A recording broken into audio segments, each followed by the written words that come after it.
দর্শক, বিষয় হয়েছে কি, আমরা এখন আছি লাউড়াছড়া শ্রীমঙ্গলে।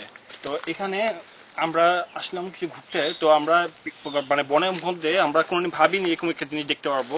সাধারণত আমরা হিমালয়ের মধ্যে বা তিব্বতে বা নিউ ইয়র্কে বাফেলোর মধ্যে বিগ ফুট বা ইয়াতির নাম শুনি।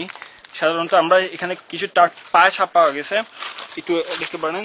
যে আপনি জানেন লাউড়াছড়া একটা বড় রেইন ফরেস্ট বাংলাদেশের, এবং অনেক ধরনের প্রাণী মানে জীব বৈচিত্র্য এখানে পাওয়া যায়। সাপ যেটা আমার পায়ের চেয়ে কমপক্ষে দ্বিগুণ বড়, এবং আমরা তার 5টা আঙ্গুল দেখতে পারতেছি ঠিক মতো। 5টা না 4টা, 5টা, হ্যাঁ 5টা আঙ্গুল ঠিক মতো দেখতে পারতেছি। এবং এখানেও একটা পায়ে ছাপ আছে। সেখানটা দেখা গেছে এই জিনিসটা এই জঙ্গলের মধ্যে ঢুকে গেছে কোনো জায়গায়।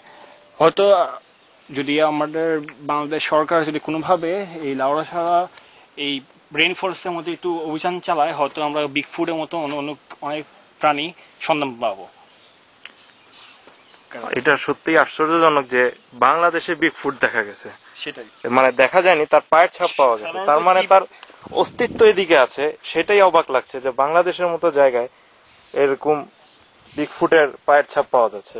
এটা সত্যিই অবাককর। কারণ যে নেপাল আমাদের হিমালয় খুব কাছে, হয়তো কোনোভাবে সেটা বা এদিকেও তাদের কোনো প্রাণের অস্তিত্ব আছে মেবি।